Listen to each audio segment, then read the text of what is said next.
ഇന്ത്യയുടെ സ്വാതന്ത്ര്യദിനം വീണ്ടും ആഘോഷിക്കുന്ന ഈ സമയത്ത് ഒരുപാട് വിഷയങ്ങൾ നമുക്ക് ചർച്ച ചെയ്യാനുണ്ട്. ഇപ്പം നമ്മൾ ഇവിടെ ചർച്ച ചെയ്യുന്ന കാര്യം സ്വാതന്ത്ര്യലബ്ധി മുതൽ അല്ലെങ്കിൽ സ്വാതന്ത്ര്യലബ്ധിക്ക് മുമ്പ് മുതൽ ചർച്ചയാകുന്ന ഒരു വിഷയമാണ് ഇന്ത്യയിലെ മതേതരത്വം.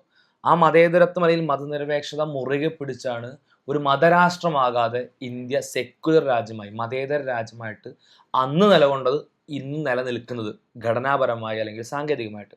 പക്ഷേ ചില ആളുകളുടെ ഭരണ നേട്ടത്തിന് ശേഷം ആ മതേതരത്വത്തിൽ മതനിരപേക്ഷതയിൽ ചില വിള്ളലുകൾ വീഴ്ചകൾ വരുന്നുണ്ടോ എന്നുള്ളത് ശരിക്കും ഗൗരവകരമായിട്ടുള്ള ചർച്ചയാണ്. വരുന്നുണ്ടോ എന്നുള്ള സംശയം അതൊന്നുമല്ല, വരുന്നതിനെ പറ്റിയുള്ള ചർച്ചകൾ വളരെ ഗൗരവമായിട്ട് നമുക്ക് കാണാൻ കഴിയുന്ന കാര്യമാണ്.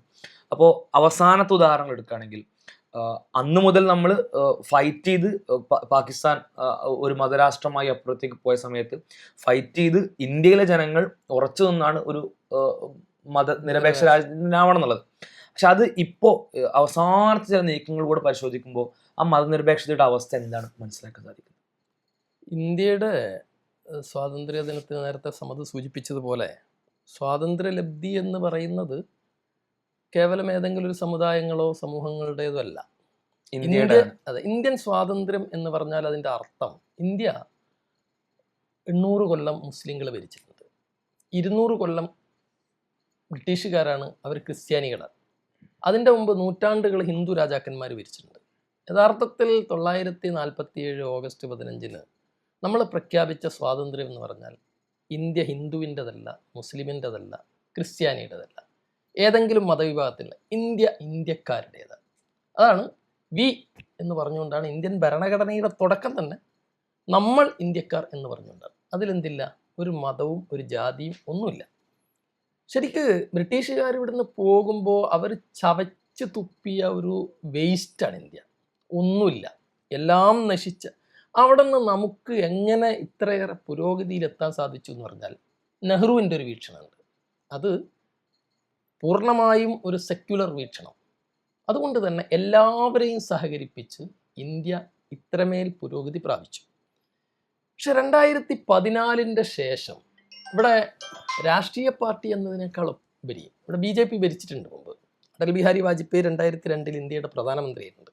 പക്ഷെ അതിൽ നിന്നൊക്കെ വ്യത്യസ്തമായിട്ട് 2014 ശേഷമുള്ള ഒരു ദുരന്തപൂർണമായ അവസ്ഥ ഇന്ത്യക്കുണ്ടായതെന്ന് പറഞ്ഞാൽ അതിലേറ്റവും അപകടകരം ഇന്ത്യയുടെ ഭരണഘടനാ സ്ഥാപനങ്ങൾ സംശയത്തിൻ്റെ നേരിലായി. ഏറ്റവും പ്രധാനമായ വിഷയം അതാണ്. തെരഞ്ഞെടുപ്പ് കമ്മീഷൻ, അന്വേഷണ ഏജൻസികൾ എല്ലാം. 2, ജനാധിപത്യത്തെ അട്ടിമറിച്ചു. മുമ്പൊക്കെ നമ്മൾ കാണാറുണ്ട്, ഈ രാജ്യത്തെ ജനങ്ങൾ തിരഞ്ഞെടുത്ത MP എന്ത് ചെയ്യണം, അയാളെ ചാക്കിട്ട് പിടിച്ചെടുക്കുക. ഇപ്പം അത് മാറിയിട്ട് എന്തായെന്നറിയോ, ഗ്രൂപ്പ് ഓഫ് MPs. ഇപ്പോൾ TMCയുടെ ഒന്നിച്ച് അങ്ങനെ ജനാധിപത്യത്തെ പൈസ കൊടുത്ത് വാങ്ങുന്ന അവസ്ഥയിലേക്ക് എത്തിച്ചു. ഇത് ജനങ്ങൾ ഒരു ഐഡിയോളജിനെ, ഒരു ആശയത്തിനെ വോട്ട് ചെയ്ത് ജയിപ്പിക്കുമ്പോൾ ആ ജയിപ്പിച്ച വ്യക്തികൾ എന്ത് ചെയ്യുന്നു, വേറെ ചില ആശയക്കാർ വാങ്ങുന്നു എന്നുള്ളതാണ്. ഈ ആന്ധ്രാപ്രദേശില് BJPക്ക് ഒരു MP പോലും, ഒരു MLA പോലും ഇല്ലാത്ത സമയത്ത് രാജ്യസഭയിൽ BJPക്ക് 6 MP അതെങ്ങനെയുണ്ടായെന്ന് വെച്ചാൽ പണം കൊടുത്തു വോട്ട് വാങ്ങുന്ന അവസ്ഥയിലേക്ക് ഒന്നത്. രണ്ടാമത്തേത്, നേരത്തെ ഇവിടെ സൂചിപ്പിച്ചതുപോലെ ഇന്ത്യയുടെ ഭരണഘടന അത് ഒരത്ഭുതമാണ് ശരിക്കും. ലോകത്ത് അങ്ങനെ ഒന്നില്ല. ഇത്രയേറെ വൈവിധ്യങ്ങളെ ഒരുപോലെ അംഗീകരിച്ച് എല്ലാവരെയും ഒരേ ചട്ടക്കൂട്ടിൽ നിർത്തുന്നു. പക്ഷെ ഈ ഭരണഘടനയെ ഇല്ലാതാക്കാനുള്ള ശ്രമങ്ങളാണ്, അതിൻ്റെ സത്ത നശിപ്പിക്കാനുള്ള ശ്രമമാണ് ഇപ്പോൾ നടന്നുകൊണ്ടിരിക്കുന്നത്. അതിനേറ്റവും അവസാനത്തെ ഉദാഹരണം ഇവിടെ പറയാം. ഇന്ത്യൻ ഭരണഘടന ആർട്ടിക്കിൾ 25 എല്ലാ മനുഷ്യർക്കും അവരുടെ മതമനുസരിച്ച് ജീവിക്കാൻ, അവരുടെ മതം പ്രൊപ്പഗേറ്റ് ചെയ്യാൻ, അവരുടെ മതവിശ്വാസം പുലർത്താൻ, ഇതിനെല്ലാം സ്വാതന്ത്ര്യം നൽകുന്നു. പക്ഷേ ഇന്ന് ഇന്ത്യ ചരിത്രത്തിൽ ആദ്യമായി ഇന്ന് ചെങ്കോട്ടയിൽ പ്രധാനമന്ത്രി പതാക ഉയർത്തുമ്പോൾ വന്ദേ മാതരം അത് പൂർണ്ണമായും ചൊല്ലിക്കൊണ്ടുള്ള ആദ്യത്തെ സ്വാതന്ത്ര്യദിന ആഘോഷമാണ് ഇന്ന് നടക്കാൻ പോകുന്നത്. ഇവിടെ എന്താ വിഷയം എന്ന് പറഞ്ഞാൽ ഒരു മതവിഭാഗത്തിൻ്റെ ആശയത്തെ അടിച്ചേൽപ്പിക്കാനുള്ള ശ്രമം പൂർണ്ണമായും നടക്കുന്നു. ഇത്രമേൽ അപകടകരമായ അവസ്ഥയിലേക്ക് രാജ്യത്തെ എത്തിച്ചു. ഇതാണ് സ്വാതന്ത്ര്യ ദിനത്തിൻ്റെ അന്ന് നമ്മൾക്ക് രാജ്യത്തിൻ്റെ ഭാവിയുമായി ബന്ധപ്പെട്ട് ഉയർത്തുന്ന വലിയ ആശങ്ക. സാമ്പത്തിക രംഗത്ത് നമ്മൾ 947 നിന്ന് എത്രയോ മുന്നോട്ട് പോയി. വിദ്യാഭ്യാസ രംഗത്ത് എത്രയോ മുന്നോട്ട് പോയി, ശാസ്ത്ര സാങ്കേതിക രംഗത്ത് എത്രയോ നമ്മൾ മുന്നോട്ട് പോയി. ഇതൊന്നും ആരുടെയെങ്കിലും 2014 ശേഷം നരേന്ദ്രമോദി വന്നിട്ടുണ്ടാക്കിയതല്ല, മറിച്ച് അത് ഇന്ത്യയിലെ എല്ലാ ജനവിഭാഗത്തിന്റെ കൂട്ടായ ശ്രമം, അവരെ എല്ലാവരെയും ചേർത്ത് പിടിച്ചിട്ടുണ്ടാക്കിയതാണ്. അതും മുന്നേ ഉള്ള അതെ. വിഷണശാലികളായിട്ടുള്ള ഭരണാധികാരികളുടെ വ്യക്തമായിട്ടുള്ള പ്ലാനിങ്ങുകൾ അത് അതിന്റെ റിസൾട്ട് കാണിക്കുന്നു, അത് കാണിച്ചുകൊണ്ടിരിക്കും. ഇതൊക്കെ ആയി നിൽക്കുന്ന സമയത്ത് നമ്മളെ എങ്ങനെയാ ബ്രിട്ടീഷുകാർ നശിപ്പിച്ചത്? നമ്മളെ വിഭജിച്ചിട്ടാണ്. ആ വിഭജനം ഇന്നും നടക്കുന്നു. എന്ത് പറഞ്ഞാലും, എന്ത് പ്രശ്നം ഉണ്ടായാലും, തെരഞ്ഞെടുപ്പ് പ്രചരണത്തിൽ പോലും നിങ്ങളുടെ താലിമാല പൊട്ടിച്ചിട്ട് മുസ്ലിങ്ങൾക്ക് കൊടുക്കുമെന്ന് ഒരു ഉത്തരവാദപ്പെട്ട ഭരണാധികാരിയാണ് പ്രഖ്യാപിക്കുന്നത്. അത്രമേൽ ഹെയ്റ്റ്. അതും തെരഞ്ഞെടുപ്പ് കാലത്ത് ഏറ്റവും കൂടുതൽ ഹെയ്റ്റ് പ്രചരിപ്പിച്ച ആളുകളുടെ കണക്കെടുക്കുമ്പോൾ, ചില മാധ്യമങ്ങൾ പുറത്തുവിട്ട കണക്കെടുക്കുമ്പോൾ അതിൽ ഇന്ത്യയുടെ ഏറ്റവും സുപ്രീം പോസ്റ്റിൽ ഇരിക്കുന്ന 2 അധികാരികൾ വരുന്നു, അല്ലെങ്കിൽ ഭരണാധികാരികൾ വരുന്നു, ജനപ്രതിനിധികൾ വരുന്നു പറയുമ്പോൾ ശരിക്കും നിസ്സാരമായിട്ട് കാണാൻ പറ്റുന്ന ഒരു കാര്യമാണ്. ഭയങ്കര അപകടമാണ്. രാജ്യം നശിക്കാനുള്ള അവസ്ഥയിലേക്ക് പോകും. ഇപ്പോൾ അവസാനം പറഞ്ഞ് വന്ദേമാതരത്തിന്റെ വിഷയം തന്നെയാണെങ്കിലും, ഇപ്പോൾ മുന്നേ ഒരു പാർലമെന്ററി ചർച്ചകളിൽ മതനിരപേക്ഷതയുമായി ബന്ധപ്പെട്ട് ഇതിനെ ചേർത്ത് വെക്കാൻ കഴിയൂല, അല്ലെങ്കിൽ ചില മതങ്ങൾക്ക് ഇത് ആലപിക്കുമ്പോൾ അവരുടെ മതപരമായിട്ടുള്ള വിശ്വാസങ്ങൾക്ക് കോട്ടം തട്ടുന്നു. ഇതൊരു മതപരമായ ഒരു ഹൈന്ദവ ദേശഭക്തി ഗാനമാണ്. അത് നമ്മൾ പറയുന്നതല്ല. ഇത് രചിച്ച ബങ്കിംചന്ദ്ര ചാറ്റർജി ആണെങ്കിലും, അതേപോലെ തന്നെ പ്രമുഖ ഇന്ത്യയുടെ ചരിത്രം കണ്ട ഏറ്റവും വലിയ എഴുത്തുകാരിൽ ഒരാളായിട്ടുള്ള രവീന്ദ്രനാഥ് ടാഗോർ ആണെങ്കിലും, ഇവരൊക്കെ പറഞ്ഞ കാര്യമാണ് ഒരു ഹൈന്ദവ ദേശഭക്തി ഗാനമാണ് ഇതെന്നുള്ളത്. അപ്പൊ അങ്ങനെ മനസ്സിലാക്കുന്ന പാർലമെന്ററി ചർച്ചകളിൽ ഇത് മതനിരപേക്ഷതക്ക് എതിരാണ്, അല്ലെങ്കിൽ മതനിരപേക്ഷത മനസ്സിലാക്കുന്ന ഒരു സ്ഥലത്ത് ചില മതങ്ങൾക്ക് മതപരമായിട്ട് വിശ്വാസങ്ങൾ കൊണ്ട് ചൊല്ലാൻ പറ്റാത്തൊരു കാര്യമാണ്. ഹൈന്ദവർക്കല്ലാത്തവർക്ക് എല്ലാം എതിർപ്പുണ്ടാവാം, എതിർപ്പുണ്ട് അല്ലെങ്കിൽ ഉണ്ടാവണം എന്നല്ല, ഉണ്ടാവാം. അങ്ങനത്തെ ഒരു കാര്യമാണ് വ്യക്തമായ ഒരു കാര്യം. അങ്ങനെ മാറ്റി വെച്ചൊരു കാര്യം എന്ത് ചെയ്യുന്നു, വളരെ പൂർണ്ണമായി 2 സ്റ്റാൻസ് മാത്രമല്ല മുഴുവനായിട്ട് ചൊല്ലേണ്ട ഒരു കാര്യമായിട്ട് നിർദ്ദേശം കൊടുക്കുന്നു. ഒപ്പം തന്നെ ഇതിനെ നാഷണൽ ഫ്ലാഗിന്റെയും നാഷണൽ ആന്തത്തിന്റെയും അതേ ഗണത്തിലേക്ക് കൊണ്ടുവരുന്നു. പ്രിവെൻഷൻ ഓഫ് ഡിസ്ഹോണസ്റ്റ് ലോ, അഥവാ അവഹേളിക്കാൻ പാടില്ല. എന്താണ് അവഹേളനം എന്നുള്ളത് കോട്ടാണ് കേട്ടോ, അത് എങ്ങനെ വ്യാഖ്യാനിക്കുക എന്നുള്ളതാണ്. ഡിസ്ഹോണസ്റ്റ് അപകടകരമായ ഒരു സാധനം. അവഹേളനത്തിലേക്ക് ഇപ്പോ ചൊല്ലാൻ വിസമ്മതിക്കുന്നത്, അല്ലെങ്കിൽ ചൊല്ലുന്നതിനെ തടയുന്നത്, ഇങ്ങനത്തെ പല കാര്യങ്ങളും ഡിസ്ഹോണസ്റ്റിലേക്ക് എത്തുന്ന കാര്യങ്ങളാണ്. അപ്പൊ ഇതിന്റെ ഗണത്തിലേക്ക് കൊണ്ടുവരുന്നു. മുമ്പ് ഈ നിയമത്തിൽ ഉൾപ്പെടുത്താത്ത മാറ്റിവെച്ച കാര്യമായിരുന്നു. ശരിക്കും വളരെ പ്രസക്തമായ ചോദ്യം നിരന്തരം ചോദിക്കുന്ന വെച്ചാൽ, അങ്ങനെ മാറ്റിവെച്ചൊരു കാര്യം നാഷണൽ ആന്തം നാഷണൽ ഫ്ലാഗിന്റെ ഒപ്പം വെക്കാതെ നാഷണൽ സോങ് എന്ന് പറയുന്ന ഒരു ടൈറ്റിൽ മാത്രം കൊടുത്ത് മാറ്റിവെച്ച കാര്യം എന്ത് പുതിയ സിറ്റുവേഷനാണ് ഇതിനെവിടെ കൊണ്ടുവരാൻ? അത് മുന്നേ മാറ്റിവെച്ച തെറ്റായിരുന്നു, ഇപ്പൊ മുന്നിലേക്ക് കൊണ്ടുവരണം എന്ന് പറയാൻ എന്ത് ന്യൂ സിറ്റുവേഷനാണ്? ആരെങ്കിലും ഇപ്പോൾ ആ തീരുമാനം വളരെ മതേതരമായിരുന്നു, ആ തീരുമാനം വളരെ ശരിയായിരുന്നു മനസ്സിലാക്കുന്ന ആരെങ്കിലും ഉണ്ടെങ്കിൽ നിങ്ങൾക്ക് പറയാം എന്ത് പുതിയ സാഹചര്യമാണ് അതിനെ ആ തരത്തിൽ പരിഗണിക്കാനുണ്ടായിട്ടുള്ളത്? ഇന്ത്യ മതരാഷ്ട്രമായിട്ട് പ്രഖ്യാപിക്കപ്പെട്ടോ? മതനിരപേക്ഷത ആയിരുന്നല്ലോ കാരണം, ആ മതനിരപേക്ഷത എടുത്ത് ഒഴിവാക്കപ്പെട്ടോ? എന്താണ് ആ സിറ്റുവേഷൻ? അവിടെ വളരെ വ്യക്തമാണ്. നേരത്തെ പറഞ്ഞ പോലെ ചില മതങ്ങൾക്ക് പ്രയാസം ഉണ്ടാകുന്ന സാഹചര്യങ്ങൾ ഉണ്ടാവണം. ഒപ്പം തന്നെ ഇവർക്ക് ചൂണ്ടിക്കാണിക്കണം.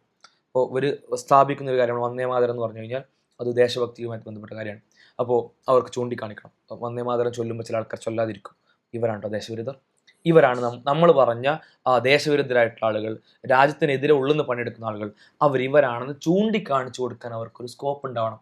അതിനുവേണ്ടി ഇവർ ഞങ്ങൾ അന്നേ പറഞ്ഞല്ലേ, ഇപ്പൊ നിങ്ങൾ വന്ദേമാതരത്തിന്റെ വിഷയത്തിൽ നിങ്ങൾ കണ്ടില്ലേ എന്ന് പറഞ്ഞ് ഈ എതിർപ്പിനെ ചൂണ്ടി ദേശവിരുദ്ധതക്ക് അവർ കൊടുത്ത വ്യാഖ്യാനത്തെ ഊട്ടി ഉറപ്പിക്കാനുള്ള ഒരു ശ്രമമാണ് അവർ ഇതിൽ നടത്തുന്നതാണ്.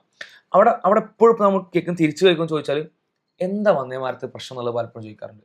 നിങ്ങൾക്ക് ചൊല്ലി എന്താ പ്രശ്നം എന്നുള്ളത് അവരുള്ള ഒരു ഉത്തരം എന്താണ്? സമതിപ്പോ ചോദിച്ചൊരു ചോദ്യമുണ്ട് എന്ന് പറഞ്ഞാൽ എന്താണ് ഇപ്പൊ വന്ദേമാതരം ചൊല്ലിയപ്പോ എന്താ അല്ല നിർബന്ധമാക്കാനുള്ള കാരണം? അതിനൊരു കാരണമുണ്ട്.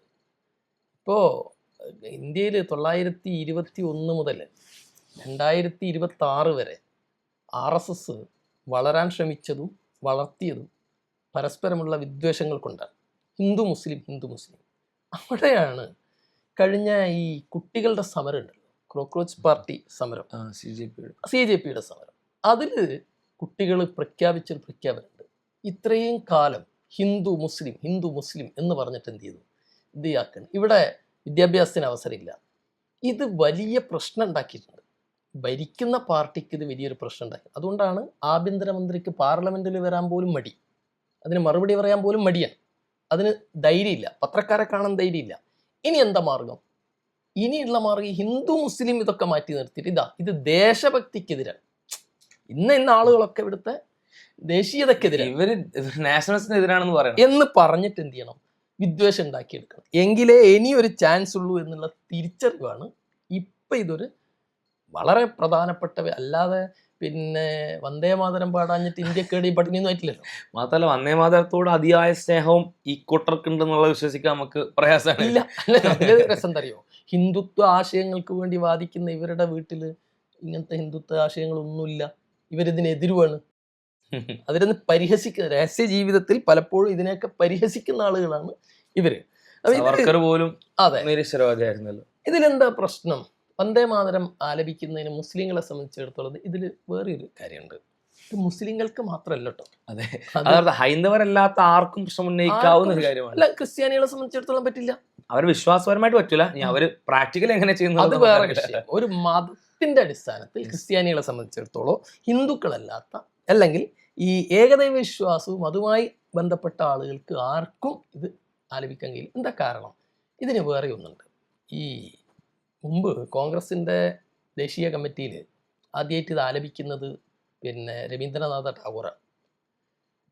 അതിൻ്റെ ശേഷം 1930കളിൽ വലിയ ചർച്ച നടന്നു. അപ്പോൾ മുസ്ലിങ്ങൾ ആയ ആളുകൾ അന്നേ ഇത് പറഞ്ഞു. ഈ വന്ദേമാതരത്തിലെ രണ്ട് ഘട്ടം കഴിഞ്ഞാൽ ആദ്യം അത് വളരെ മനോഹരമാണ്. രാജ്യത്തിൻ്റെ പിന്നെ മനോഹാരിതയും ഇവിടുത്തെ സസ്യങ്ങളെക്കുറിച്ചും ഇവിടുത്തെ ജലലഭ്യതയെക്കുറിച്ചും ഇതൊക്കെ കുറിച്ച് പറയുന്ന വളരെ മനോഹരമായതാണ്. എന്നാൽ അതിൻ്റെ ശേഷം വരുന്ന ആ വരികൾ നമുക്കൊന്ന് നോക്കിയാൽ കാണാൻ സാധിക്കുന്നത്, ഒന്ന് ദുർഗാദേവി ആണ് ഇന്ത്യ. അതിൻ്റെ വരി ഇങ്ങനെ, ത്വഹിം ദുർഗാ ദശപ്രഹരാരിസി എന്ന് പറഞ്ഞാൽ 10 ആയുധങ്ങൾ ധരിച്ചിട്ടുള്ള ദുർഗാദേവിയാണ്. രണ്ടാമത്തേത് പിന്നെ കമലദലവാഹിരി എന്ന് പറഞ്ഞാൽ താമര തുണ്ടുകൾ പോലെ ഇതായിട്ടുള്ള മനോഹരിതയായ ഇവിടുത്തെ ഐശ്വര്യത്തിൻ്റെ പ്രതീകമാണ്. മൂന്നാമത്തേത് ഇത് ഇന്ത്യ എന്ന് പറയുന്നത് സരസ്വതി ദേവിയാണ്. ഈ ദേവിയായ ഈ 3 ദേവിയായ നിന്നെ എന്ത് ചെയ്യുന്നു? ഞാൻ നമിക്കുന്നു. ദുർഗ, സരസ്വതി, ലക്ഷ്മി, ഈ 3 ദേവികളെയും ഇന്ത്യയായി അല്ലെങ്കിൽ ഇന്ത്യയെ ഈ 3 ദേവികളുമായി പറഞ്ഞ് അതിനുശേഷം അതിനെ നമിക്കുന്ന അല്ലെങ്കിൽ വണങ്ങുന്ന ആ ദൈവമായി കണ്ട് ദൈവത്തെ ആരാധിക്കുന്ന രീതിയിൽ എന്ന് മനസ്സിലാക്കുന്ന ഒരു അത് പിന്നെ ഇന്ത്യയിലെ ഹിന്ദുക്കൾക്ക് പറ്റുമോ? എല്ലാ ഹിന്ദുക്കൾക്കും ഇല്ല. അദ്വൈതവാദികളായ ഹിന്ദുക്കളെ സംബന്ധിച്ചിടത്തോളം ഇത് പറ്റില്ല. മുസ്ലിങ്ങളെ സംബന്ധിച്ചിടത്തോളം പറ്റില്ല. ക്രിസ്ത്യാനികളെ സംബന്ധിച്ചിടത്തോളം പറ്റില്ല. എന്ന് പറഞ്ഞാൽ എന്താ അർത്ഥം? ഇന്ത്യയിലെ മഹാഭൂരിപക്ഷം ജനതക്ക് യഥാർത്ഥത്തിൽ വിശ്വാസപരമായിട്ട് പ്രശ്നമുണ്ട്. അതായത് ഇത് ലളിതമാണുള്ള വിഷയം. അഥവാ ഒരു മതവിശ്വാസികളുടെ വിശ്വാസം, അഥവാ ഈ 3 ദേവികളും ദൈവ അല്ലെങ്കിൽ ദിവ്യത്വമുള്ളവരാണ്, അതിനെ വണങ്ങേണ്ടതാണ്. ആ വിശ്വാസമൊക്കെ അവർക്ക് വിശ്വസിക്കാം. നമ്മൾ ആരും ഇതിനെതിരല്ല. വിശ്വസിക്കാം, അവർക്ക് അങ്ങനെ ആലപിക്കാം, അവർക്ക് ഇതിനെ വ്യാഖ്യാനിച്ചുകൊണ്ട് വിശദമായ ലേഖനങ്ങൾ എഴുതാം, കവിതകൾ വീണ്ടും രചിക്കാം, അത് വീണ്ടും ആലപിക്കാം. നമ്മൾ അതിനെതിരല്ല. എന്നാൽ അത് ദൈവമല്ല, അവർക്ക് ദിവ്യത്വമില്ല എന്ന് വിശ്വസിക്കാനും ആ ദിവ്യത്വം ഇല്ല എന്ന് വിശ്വസിക്കുന്ന കാര്യത്തെ അത്തരം ആരാധ്യരെന്ന് മനസ്സിലാക്കുന്ന കാര്യങ്ങളെ ആരാധിക്കാതിരിക്കാനും അവയെ വണങ്ങാതിരിക്കാനും അവയെ വാഴ്ത്താതിരിക്കാനുമുള്ള സ്വാതന്ത്ര്യം കൂടെ മറ്റു മനുഷ്യർക്കുണ്ട്. അതിനെയാണ് മതനിരപേക്ഷത എന്ന് പറയുന്നത്. അതാണ് ഇന്ത്യൻ സെക്യുലറിസം. ജനങ്ങൾക്ക് ഏത് മതവും അവർക്ക് ഇഷ്ടപ്പെടുന്ന രീതിയിൽ, വേറെയുള്ള നിയമങ്ങൾ ലംഘിക്കാത്ത രീതിയിൽ അവർക്ക് അനുഷ്ഠിക്കാം. എന്നാൽ സ്റ്റേറ്റിന് സ്വന്തം ആക്റ്റുകളിൽ ഒന്നിലും മതമില്ല. സ്റ്റേറ്റ് ഇറ്റ്സെൽഫ് ഒരു മതത്തെയും പ്രൊമോട്ട് ചെയ്യുന്നില്ല. സ്റ്റേറ്റ് ഇറ്റ്സെൽഫ് അതിൽ ഒരു ആക്ടിവിറ്റിയിലും ഒരു മതത്തിന്റെ ചിഹ്നവും കാണിക്കുന്നില്ല. എന്നാൽ ജനങ്ങൾക്കോ അവർക്ക് ഇഷ്ടപ്പെടുന്ന മതങ്ങൾ ഏത് രീതിയിലും അവർക്ക് മറ്റു സാമൂഹിക പ്രശ്നങ്ങളില്ലാത്ത രീതിയിൽ അവർക്ക് അനുഷ്ഠിക്കുകയും ചെയ്യാം. ഈ സെക്യുലറിസത്തിന് പൂർണ്ണമായിട്ട് എതിരാണ് സ്റ്റേറ്റിന്റെ ഭാഗമായിട്ട് ഇത്തരത്തിൽ ഒരു മതചിഹ്നം കടന്നു വരുമ്പോൾ. ഇവിടെ മുസ്ലിങ്ങളെ സംബന്ധിച്ചിടത്തോളം നമ്മുടെ ഒരു നിലപാടുണ്ട്. ഈ വന്ദേമാതരം ആലപിക്കുന്നതിന് നമ്മൾ എതിരാണോ? അല്ല. ആർക്ക് വേണമെങ്കിലും ആലപിക്കാം. അതിനെ പരിഹസിക്കാൻ പാടുണ്ടോ? ഇല്ല. അത് 2026 നരേന്ദ്രമോദി പാർലമെന്റിൽ നിയമം പാസ്സാക്കിയിട്ടല്ല, ഖുർആനെതിരാണ്. അങ്ങനെ ഒരു ദേവിയായിട്ടൊരാൾ ഭൂമിയെ കാണുന്നു, അതിനെ ആരാധിക്കുന്നു. ലാ തസുബുല്ലദീന യദൂന മിൻ ദൂനില്ല. അള്ളാഹുവിനെ പുറമെ അവർ ആരാധിക്കുന്നതിന് നിങ്ങൾ എന്ത് ചെയ്യാൻ പാടില്ല? നിന്ദിക്കാൻ പാടില്ല, പരിഹസിക്കാൻ പാടില്ല. ഇവിടെ ഒന്നേ പ്രശ്നമുള്ളൂ, ഞങ്ങൾ ഇത് ആരാധിച്ചുകൊണ്ട് ഇത് ചെയ്യുന്നുണ്ട്, എല്ലാവരും ചെയ്യണം. സമ നേരത്തെ പറഞ്ഞ പോലെ ഒരു രാജ്യത്തിൻ്റെ നിയമമായിട്ട് ഇത് മാറുമ്പോൾ അത് ഇന്ത്യയുടെ ഭരണഘടനയുടെ സത്തയെ നശിപ്പിക്കലാണ്. മുസ്ലിങ്ങളെ സംബന്ധിച്ചിടത്തോളം ഇതിനോടുള്ള എതിർപ്പ് ഇത്ര മാത്രമാണ്. ഭരണഘടന മനുഷ്യർക്ക്, ഇന്ത്യയിലെ പൗരന്മാർക്ക് നൽകുന്ന മതസ്വാതന്ത്ര്യത്തെ ഹനിച്ചുകൊണ്ട് ഒരു നിയമം പാർലമെന്റ് പാസ്സാക്കിയാൽ പോലും അതെന്താണ്, ഭരണഘടനയുടെ സത്തയ്ക്ക് എതിരാണ്. ഒരാൾക്കത് ചൊല്ലേണ്ടതില്ല എന്ന് തോന്നുമ്പോൾ, അല്ലെങ്കിൽ ചൊല്ലാൻ താല്പര്യമില്ലാതിരിക്കുമ്പോൾ അതിനെ ചൊല്ലിക്കാൻ നിർബന്ധിക്കുന്ന, അതിനെ അയാളെ പ്രേരിപ്പിക്കുന്ന ഒരു കാര്യം ഒരിക്കലും ഇന്ത്യൻ സെക്യുലറിസത്തിന്റെ കീഴിലുള്ള ഒരു നിയമത്തിലും ഉണ്ടാകാൻ പാടില്ല എന്നുള്ളതാണ് ശരിക്കും. ഇതില് ദേശീയ ഗാനത്തെ കുറിച്ച് പോലും സുപ്രീം കോടതി എങ്ങനെയാണല്ലോ പറഞ്ഞത്. സാക്ഷികൾക്ക് കൊടുത്ത പ്രത്യേക 986 ഒരു കേസ് തന്നെ നടന്നു. കേരള സ്റ്റേറ്റും ഒരാളും തമ്മിൽ ഒരു കേസ് തന്നെ നടന്നു. 3 കുട്ടികളുടെ. അതെ, അന്ന് സുപ്രീം കോടതി എന്താ പറഞ്ഞത്? ഒരു കാരണവശാലും എന്ത് ചെയ്യാൻ പറ്റൂല, ആ കുട്ടികൾ നിന്നു ആദരിച്ചു, ഇനി എന്ത് ചെയ്യാൻ പാടില്ല, ചൊല്ലാൻ നിർബന്ധിക്കാം. ദേശീയ ഗാനത്തെ കുറിച്ചാണ്. സാധാരണഗതിയിൽ കാര്യമായ ഒരു പ്രശ്നം ഒരു മതവിശ്വാസികൾക്കും കാര്യമായി ഇന്ന് വരെ ഉദ്ധരിച്ചിട്ടില്ലാത്ത യഹോവ സാക്ഷികൾക്ക് മാത്രം ഒരു പ്രശ്നമുള്ളത്. അതേ സ്ഥാനത്ത് ഇവിടെ എന്താ, ക്രിസ്ത്യാനികൾക്ക് പ്രശ്നമാണ്, യഹൂദികൾക്ക് പ്രശ്നമാണ്, മുസ്ലിങ്ങൾക്ക് പ്രശ്നമാണ്, എല്ലാവർക്കും പ്രശ്നമുള്ള സാധനത്തെ ചൊല്ലണം എന്ന് നിർബന്ധിക്കുന്നത് അത് ഇന്ത്യയുടെ മതേതരത്വത്തിന് നേരെ നീങ്ങുന്നൊരു മരണമൊഴിയാണ്. അതായത് ചില ആളുകൾ പറയാറുണ്ട്, എല്ലാവരോടും നിർബന്ധിച്ചിട്ടില്ലല്ലോ, നിങ്ങൾക്ക് വേണമെങ്കിൽ വിട്ടു നിൽക്കാലോ. അവിടെയാണ് പറഞ്ഞത്, നിർദ്ദേശമായി കൊടുക്കുമ്പോൾ തന്നെ സ്റ്റേറ്റിന്റെ ഓർഡർ ആയിട്ട് വരുമ്പോൾ തന്നെ, ഇപ്പോൾ കേരളത്തിലൊക്കെ DO ആയിട്ട് തന്നെ ചീഫ് സെക്രട്ടറിന്റെ അണ്ടറും ഭാഗമായിട്ട് വന്നു. അപ്പൊ അങ്ങനെ ഒരു ഓർഡർ ആയിട്ട് വരുമ്പോൾ തന്നെ അത് എല്ലാ ജനങ്ങളോടുമുള്ള നിർദ്ദേശമാണ്. എങ്ങനെയാണ് എല്ലാ ജനങ്ങളോടുള്ള നിർദ്ദേശം? ഒരു സെക്യുലർ കൺട്രിയിൽ സെക്യുലർ അല്ലാത്തൊരു കാര്യത്തെ പറ്റി എല്ലാ ജനങ്ങളോടും നിർദ്ദേശം കൊടുക്കുക, എന്നിട്ട് പറയാ നിങ്ങൾക്ക് വേണമെങ്കിൽ ചെയ്താൽ മതിട്ടോ എന്നുള്ളത്. അപ്പോൾ വേണമെങ്കിൽ ചെയ്താൽ മതി എന്ന് പറയുമ്പോൾ ചെയ്യാതിരിക്കുന്ന ആളുകൾ ഉണ്ടാവും എന്നുള്ളത് നിങ്ങൾക്ക് തന്നെ അറിയാം. അങ്ങനെ ചെയ്യാതിരിക്കുന്ന ആളുകൾ ഉള്ളൊരു കാര്യം എങ്ങനെയാണ് പൊതു നിർദ്ദേശം കൊടുക്കാൻ പറ്റുക?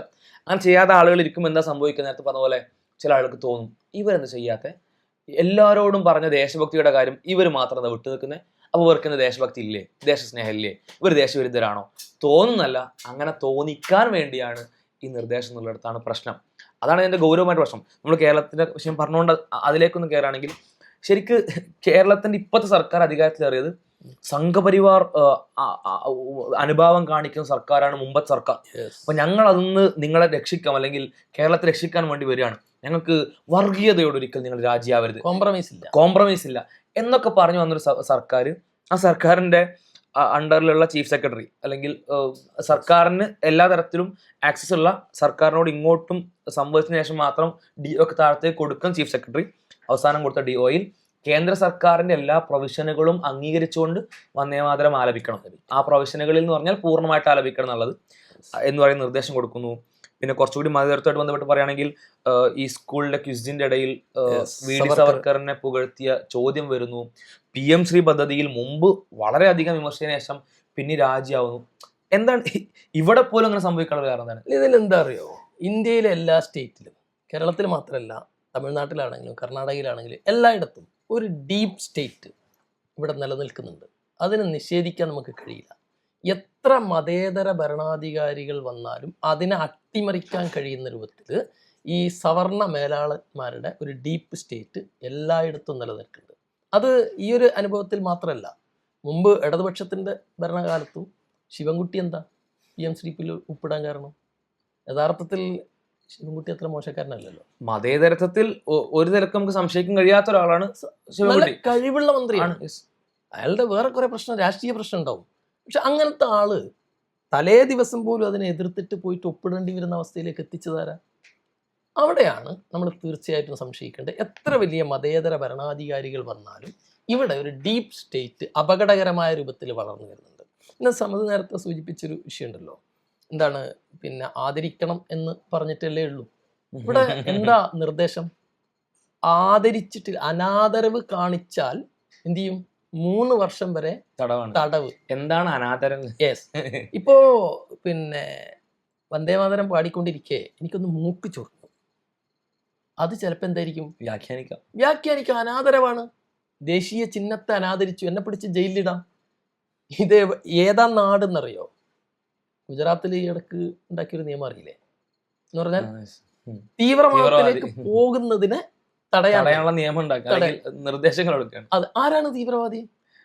മദ്രസയിൽ പോകുന്ന ആൾ തീവ്രവാദി. തീവ്രവാദിയെ വ്യാഖ്യാനിക്കാണ് കേട്ടോ. അതെ, തീവ്രവാദത്തിലേക്ക് പോകാനുള്ള സാഹചര്യമുള്ളവരൊക്കെയാണ് മദ്രസയിൽ പോകാനുള്ള ആളുകൾ, അറബി കോളേജിൽ പോകുന്ന ആളുകൾ, നിരന്തരം ഇസ്ലാമിക വാചകങ്ങൾ ചൊല്ലുന്ന ആളുകൾ, ഇവരൊക്കെ സംശയിക്കണം. ഇങ്ങനെ നിയമം ഇറക്കുന്ന, ഇങ്ങനെ സർക്കുലർ ഇറക്കുന്ന ഒരു സർക്കാർ നിലനിൽക്കുന്നിടത്താണ് എന്ത് ചെയ്യുന്നത്, അനാദരവ് കാണിച്ചാൽ 3 വർഷം തടവ് എന്ന് പറഞ്ഞുകൊണ്ട് പ്രഖ്യാപിക്കുന്നത്. ഇത് ഒരു സമൂഹത്തെ ടാർഗറ്റ് ചെയ്ത് എല്ലാ വിഷയത്തിലും പാസ്സാക്കുന്ന നിയമങ്ങൾ അധികവും അങ്ങനെ തന്നെയാണ്. അതിലേറ്റവും ഭീകരമായൊരു അവസ്ഥയിലേക്കാണ് ഇത് പോകുന്നത്. ഒരു ഇന്ത്യക്കാരെന്ന അർത്ഥത്തിൽ നമുക്ക് ചെയ്യാൻ പറ്റുന്ന ഒരു കാര്യം, ചെയ്യേണ്ട ഒരു കാര്യം എന്ന് പറഞ്ഞാൽ, മതനിരപേക്ഷത ഇവിടെ നിലനിൽക്കണമെന്ന് ആഗ്രഹമുള്ള ആളുകൾ ഇത്തരം ശ്രമങ്ങളെ കൂട്ടായി എതിർക്കുക, എപ്പോഴും അവക്കെതിരെ ശബ്ദം ഉയർത്തിക്കൊണ്ടിരിക്കുക എന്നുള്ളതാണ്. അതിനെ സ്വാഭാവികവൽക്കരിക്കാൻ വിട്ടുകൊടുക്കരുത്. അത് നോർമലാണെന്ന് നമ്മൾ തന്നെ അംഗീകരിച്ച് അതിനങ്ങ് സംഭവിച്ചു പോകാൻ നമ്മൾ അനുവദിക്കരുതെന്നുള്ളതാണ്. ഇപ്പോൾ ബീഫുമായിട്ട് ബന്ധപ്പെട്ട കൊലപാതകങ്ങൾ മുമ്പ് വളരെ വലിയ വാർത്തയായിരുന്നു. ജുനൈദ് മഹ്ലാഖൊക്കെ വലിയ രീതിയിൽ വാർത്തകൾ നിറഞ്ഞിരുന്നു. ഇപ്പം നമുക്കിതൊരു വാർത്തയല്ല, കാരണം നമ്മളത് സ്വാഭാവികവൽക്കരണത്തിന് വേണ്ടി വിട്ടുകൊടുത്തു. നമുക്കത് നോർമലായി. അപ്പം അത്തരത്തിൽ സ്വാഭാവികവൽക്കരണത്തിന് വേണ്ടി വിട്ടുകൊടുക്കാതെ അവയെ വീണ്ടും വീണ്ടും ആവർത്തിച്ച് പ്രശ്നവൽക്കരിച്ച് ചോദ്യം ചെയ്ത് ആ ശ്രമങ്ങളെ ഇല്ലാതാക്കുക എന്നുള്ളതാണ്. അങ്ങനെ നമ്മൾ ചോദ്യം ചെയ്യുകയാണെങ്കിൽ അവരുടെ ഏത് ശ്രമങ്ങളെയും നമുക്ക് ഇല്ലാതാക്കാൻ കഴിയും, അവരെ പിന്നിലേക്ക് വലിക്കാൻ കഴിയുന്ന ഉദാഹരണമാണ് അവസാനത്തെ CJPയുടെ സമരം അല്ലെങ്കിൽ ജെൻസിയുടെ സമരം. അപ്പോൾ അത് നിരന്തരം ശബ്ദിച്ചുകൊണ്ടേ ഇരിക്കുന്ന ആളുകളായിട്ട് മാറുക. ഒരിക്കലും നമ്മൾ മതനിരപേക്ഷതയെ വിട്ടുകൊടുക്കരുത്. ഏതെങ്കിലും അജണ്ടയുള്ള അത്തരത്തിലുള്ള തീവ്രമായ ചിന്താഗതിക്കാരായ, ഗുജറാത്ത് കലാപം ഉണ്ടാക്കിയ, നെല്ലി കലാപം ഉണ്ടാക്കിയ തീവ്ര ചിന്താഗതിക്കാർക്ക് ഈ നമ്മുടെ വലിയ രാജ്യം പൂർണ്ണമായിട്ട് വിട്ടുകൊടുക്കുന്ന ഇതിലെന്താ അറിയോ, ശ്രദ്ധിക്കേണ്ട ഒരു കാര്യം, പള്ളികൾ നിരന്തരമായി പൊളിച്ചുകൊണ്ടിരിക്കുന്നു. അതുപോലെ മുസ്ലിങ്ങൾക്കെതിരെ ഉത്തരേന്ത്യയിൽ നിരന്തരമായ പ്രശ്നം, അതൊരു മുസ്ലിം പ്രശ്നമായി മാത്രം നമ്മൾ കാണുകയാണെങ്കിൽ അടുത്ത് വേറെ സമൂഹത്തിനെതിരെ, ഇവിടെ വഖഫ് ബില്ല് പാസ്സാക്കി, അന്ന് അത് മുസ്ലിങ്ങൾക്ക് മാത്രമുള്ള പ്രശ്നമായി കണ്ടു. അതേ സമയത്ത് ക്രിസ്ത്യാനികൾക്കിടെ എതിരാണ് ഇപ്പൊ നിയമം പാസ്സാക്കാൻ പോകുന്നത്. അവർക്കെതിരെ ഇത് ആരെയും വിടില്ല. അത് മുസ്ലിങ്ങൾക്കെതിരെ കൂട്ടക്കൊലകൾ ഉണ്ടാവുന്നു. ആ സമയത്ത് മറ്റു സമുദായങ്ങളും ഉണ്ടായിരുന്നുവെങ്കിൽ തൊട്ടപ്പുറത്താണ് മണിപ്പൂരിൽ ക്രിസ്ത്യാനികൾ ആക്രമിക്കപ്പെടുന്നത്. അവ കുറച്ച് ടൈം ഗ്യാപ്പ് അതിന് വരുന്നുള്ളൂ. ഇനി മുസ്ലിങ്ങളും ക്രിസ്ത്യാനികളും ഇല്ലാതായാൽ കമ്മ്യൂണിസ്റ്റുകളിലേക്ക് അവർ വരും, സ്വാഭാവികം.